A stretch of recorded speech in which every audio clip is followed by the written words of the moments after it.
किस राज्य में है? वेस्ट बंगाल।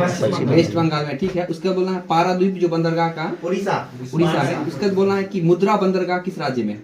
मुद्रा बंदरगाह गुजरात राज्य में, ठीक है, गुजरात राज्य में है। उसके बाद बोलना है विशाखापत्तनम किस राज्य में? आंध्र प्रदेश में, ठीक है। एक अलांग सेसिया विश्व का सबसे बड़ा जहाज पुनरावर्तन कारखाना है, ठीक है ना। अलांग सेसिया मतलब यहाँ पे अलग अलग तोड़ करके फिर से बनाया जाता है। कहाँ पे है? तो ये गुजरात में है, ठीक है ना। इसमें काम करना 1983 ईस्वी से शुरू किया, ठीक है। उसके बाद बोला दहेज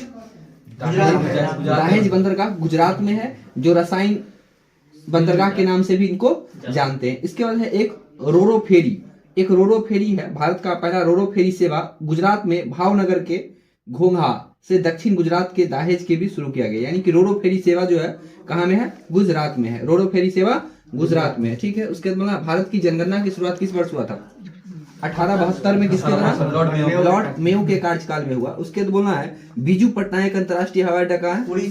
उड़ीसा में है, ठीक है। उसका वीर सावरकर अंतर्राष्ट्रीय हवाई अड्डा है पोर्ट ब्लेयर में, ठीक है। बाबा साहब अम्बेडकर अंतर्राष्ट्रीय हवाई अड्डा है नागपुर में, ठीक है। उसके बाद बोलना कालीकट अंतर्राष्ट्रीय हवाई अड्डा कोच्चिकोड केरल में। उसके चौधरी चरण सिंह अंतर्राष्ट्रीय हवाई अड्डा है लखनऊ में है, ठीक है। उसके बाद बोलना है लाल बहादुर शास्त्री अंतर्राष्ट्रीय हवाई अड्डा वाराणसी में है। लाल बहादुर शास्त्री अंतर्राष्ट्रीय हवाई अड्डा वाराणसी में है। उसके बाद बोलना है मनोहर पर्रिकर अंतर्राष्ट्रीय हवाई अड्डा गोवा में है। गोवा में शेख आलम अंतर्राष्ट्रीय हवाई अड्डा का श्रीनगर में है, ठीक है। उसके बाद बिरसा मुंडा हवाई अड्डा है रांची में है, ठीक है। उसके बाद शहीद भगत सिंह हवाई अड्डा चंडीगढ़ में। महाराजा अग्रसेन हवाई अड्डा हिसार हरियाणा में है, ठीक है। उसके बाद बोलना कांडला बंदरगाह कहाँ है? गुजरात में। उसके बाद बोलना है NW1 जो है ये इलाहाबाद से हल्दिया तक जाती है। इसकी लंबाई बताइएगा? 1620 है, ठीक है। उसके बाद बोलना है अरब सागर की रानी किसको कहते हैं? कोच्चि को अरब सागर की रानी के नाम से जानते हैं। उसके बाद बोलना एन्नौर बंदरगाह कहाँ है? तमिलनाडु चेन्नई, ठीक हो जाएगा। उसके बाद बोलना के कामराज बंदरगाह कहाँ हो जाएगा? तमिलनाडु में है और सबसे पहला बंदरगाह यही था, ठीक है। उसके बाद बोलना है सेतु समुद्रम जो एक प्रोजेक्ट है, इसके तहत 434 समुद्री मील दूरी कम होने की संभावना है चेन्नई और तूतीकोरिन के बीच, ठीक है। आगे है कि केंद्रीय अंतर्देशीय जलमार्ग प्राधिकरण की स्थापना 1987 ईस्वी में कहाँ में हुआ था? कोलकाता में। इसका मुख्यालय कोलकाता में है।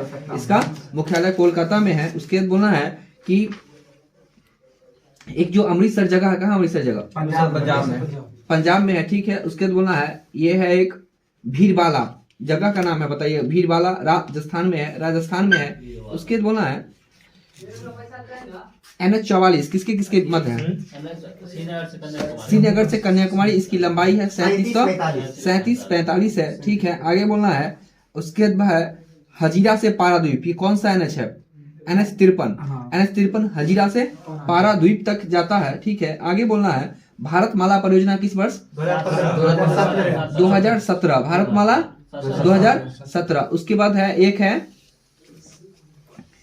भारतमाला 2017 है। उसके बाद बोलना है कि NH का फुल फॉर्म क्या होता है? National highway. उसके बाद बोलना है कि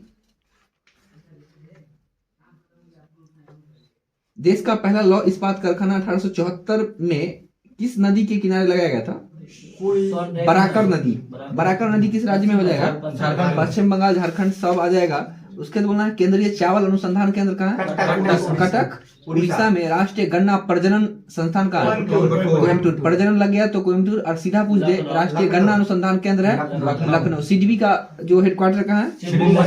सिडबी का लखनऊ है, ठीक है। आगे बोलना है राष्ट्रीय चाय अनुसंधान केंद्र कहाँ है? जोरहट कहाँ है? पश्चिम बंगाल असम हो जाएगा। जोरहट असम हो जाएगा। उसके बोलना है एक है चाय बोर्ड तो कोलकाता में है। चाय अनुसंधान है, बोर्ड का नहीं पूछा गया। आगे बोलना है दमन गंगा एक नदी है, किस राज्य में पड़ेगा? ये गुजरात महाराष्ट्र दोनों है। गुजरात और महाराष्ट्र दोनों में पड़ेगा। पंबा सिंचाई परियोजना किस नदी पर है? पंबा नदी कहाँ है? पंबा नदी पर ही। और पंबा नदी कहाँ है? केरल में है। पंबा नदी जो है सो केरल में है, ठीक है। आगे बोलना दलहनी फसल के उत्पादन में कौन सा आवश्यक तत्व है? कोबाल्ट आवश्यक तत्व है। उसके बाद बोलना है कि यह सो पंचायती राज संस्था के वित्तीय मामलों का अध्ययन करने के लिए जो एक समिति चयन किया गया था उसका नाम द्वितीय है ना, द्वितीय है। के संथानम समिति ने पंचायती राज संस्था के वित्तीय मामलों का अध्ययन करने के लिए नियुक्त किया गया था। आगे बोलना है के संथानम समिति का किया गया था। आगे है एक पंचायती राज संस्थानों को संवैधानिक रूप से मान्यता देने के लिए किस समिति? इसका आंसर होगा एल.एम. सिंघवी समिति। एल.एम. सिंघवी समिति की स्थापना 1986। अब एक क्वेश्चन और है कि किस समिति ने ग्रामीण विकास और गरीबी उन्मूलन के लिए प्रशासनिक व्यवस्था का अध्ययन करने के लिए? जे.बी. राव समिति। 1985 में इसका स्थापना किया गया था। उसके बाद बोलना है 73वां संविधान संशोधन किस वर्ष होता है? 1993 में। शून्यकाल भारत के दिन है 1962 से इसको लागू किया गया है भारत में। उसके वर्तमान में शून्यकाल जो है सो कितना 1 से 2 बजे तक मनाया जाता है। उसके बाद बोलना है नियम 153। नियम 193 है। 93 कब किस वर्ष ये बना?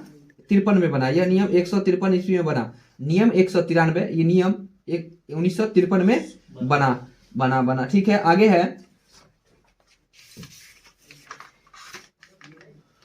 उसके बाद बोलना है कि यह है प्रत्येक वित्तीय वर्ष हेतु राष्ट्रपति द्वारा संसद में समक्ष जो बजट पेश होता है किस अनुच्छेद में है? ये बजट 112 में है। बजट 112 में है। ठीक है, उसके बाद बोलना है कि दूरदर्शन की स्थापना किस वर्ष हुआ था? 1959 ईस्वी में हुआ था। दूरदर्शन की स्थापना 1959 ईस्वी में हुआ था। ठीक है, आगे बोलना है भारतीय पुरातत्व सर्वेक्षण की स्थापना अलेक्जेंडर कनिंघम ने किया था किस वर्ष? 1861। उसके बाद बोलना है नवरोज उत्सव जो है कौन से समुदाय का नव वर्ष पारसी के द्वारा मनाया जाता है। उसके बाद बोलना है ब्रह्मांड के प्रसार का सिद्धांत किसके प्रभाव प्रशिक्षण से या किसके? तो डॉपलर प्रभाव पर है। ठीक है, डॉपलर प्रभाव पे है। उसके बाद बोलना है आइंस्टीन को भौतिक का नोबेल पुरस्कार किस वर्ष दिया गया? 1921 में। 1921 में। E बराबर mc का स्क्वायर फॉर्मूला किसके द्वारा दिया गया? आइंस्टीन के द्वारा दिया गया। उसके बाद बोलना है सूर्य एवं तारों से प्राप्त ऊर्जा का एवं प्रकाश का स्रोत कौन सा संलयन है? नाभिकीय संलयन है। हाइड्रोजन बम का आविष्कार किसके द्वारा 1952 में किया गया? एडवर्ड टेलर के द्वारा 1952 में किया गया। और हाइड्रोजन बम अनियंत्रित नाभिकीय संलयन पर आधारित है।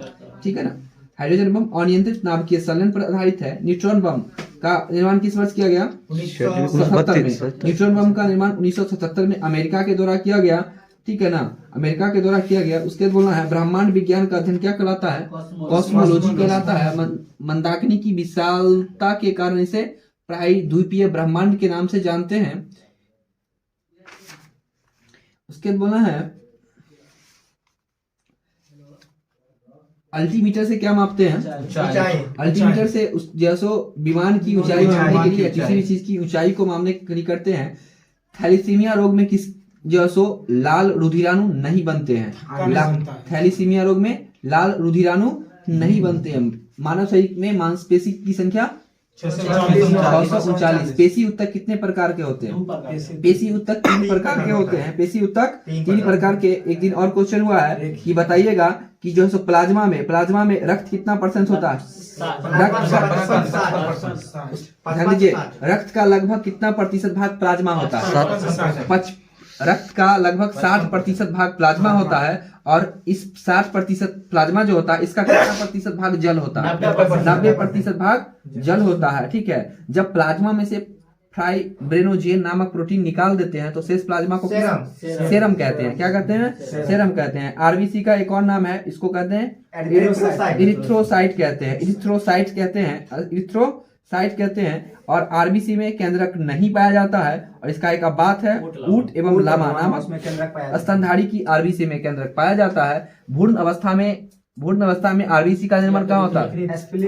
यकृत और प्लीहा में होता है। यकृत और प्लीहा में। और जब आरबीसी का निर्माण अस्थि मज्जा में होता है कब? जब एडल्ट हो जाने के बाद होता है। उसके बाद बोलना है हीमोग्लोबिन में पाया जाने वाला जो लौह यौगिक है उसको क्या कहते हैं? हेमेटीन के नाम से जानते हैं। उसके बाद बोलना है पित्त का रंग कैसा होता है? पीले हरे रंग का क्षारीय द्रव है और इसका पीएच मान 7.7 होता है। सात होता है। उसके बाद बोला हमारे शरीर में जो मुंह में दांत कितने प्रकार के होते हैं? चार। जैसे एक होता है इंसीजर, केनाइन, प्रीमोलर और मोलर होता है। इंसीजर बताए थे क्या होता है? 8 4 8 12, 8 4 8 12 वापिस पुर गया। इंसीजर, केनाइन, प्रीमोलर और मोलर होता है। उसके बाद बोलना है विटामिन ए का नाम क्या है? रासायनिक नाम है रेटिनॉल। विटामिन ए का रासायनिक नाम रेटिनॉल है। आंत्र जीवाणु का मुख्य स्रोत कौन सा विटामिन है? आंत्र जीवाणु विटामिन B12 है। आंत्र जीवाणु विटामिन B12 है, विटामिन B12 है। उसके बाद बोलना है कि पर्वतों का अध्ययन को क्या कहते हैं? ओरोलॉजी। ओरोलॉजी के नाम से जानते हैं। उसके बाद बोलना है हॉकी इंडिया की स्थापना, हॉकी इंडिया की स्थापना 2009 में, और हॉकी इंडिया लीग लग जाएगा तो 12 हो जाएगा। ठीक है, आगे बोलना है भारतीय ओलंपिक संघ का स्थापना 1927 में, नई दिल्ली इसका मुख्यालय है। आगे बोलना है भारतीय बैडमिंटन संघ का स्थापना 1934 में होता है। ठीक है, उसके बाद बोलना है बंगाल हॉकी एसोसिएशन की स्थापना 1908 में, 1908 में। उसके बाद बोलना है national institute of water sport कहाँ है? Dona Paula, Goa. National institute of water sport है Dona Paula, Goa. National sport club of India Mumbai Maharashtra में है। International institute of sport management भी मुंबई में ही है। आर्मी स्पोर्ट इंस्टीट्यूट कहाँ है?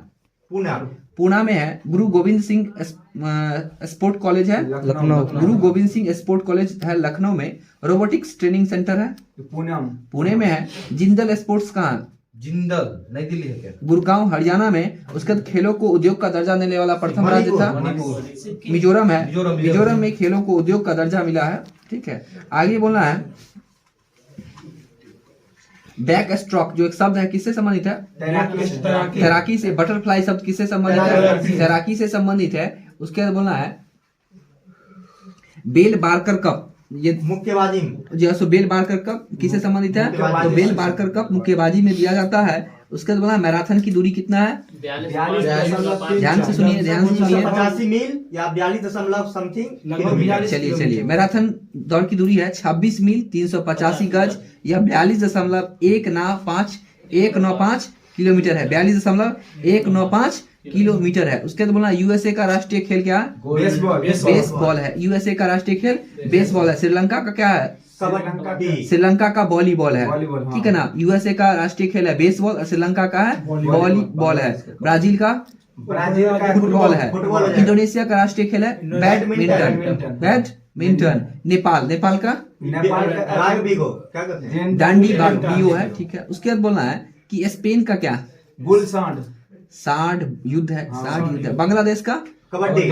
बांग्लादेश का राष्ट्रीय खेल कबड्डी है। मलेशिया का बैडमिंटन। ठीक है, मलेशिया का बैडमिंटन है। श्रीलंका का बताइए वॉलीबॉल है। ठीक है, उसके बाद बोलना है अर्जुन पुरस्कार की शुरुआत किस वर्ष से?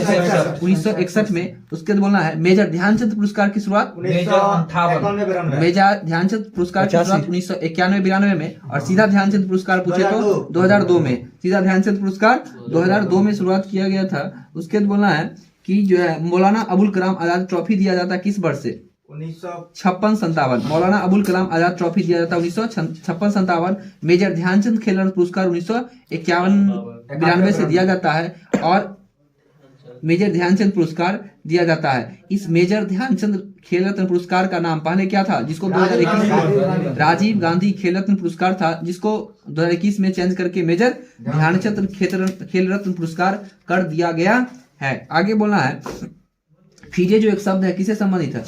शतरंज से, चेस से संबंधित है। उसके बाद बोलना है गैम्बिट किससे संबंधित है? चेस से संबंधित है। चेकमेट, सेटलमेट।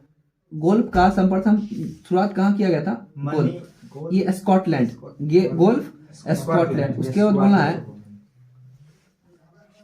बोलना है कि मेजर ध्यानचंद को का उपनाम क्या है? हॉकी का जादूगर के नाम से जानते हैं। उसका डेनिस द मिनोस के नाम से डेनिस द मिनोस किसका उपनाम है? आंद्रे अगासी का नाम है। सुपर मॉम किसका उपनाम है? MC मैरी कॉम का है। उड़न पड़ी PT उषा का है।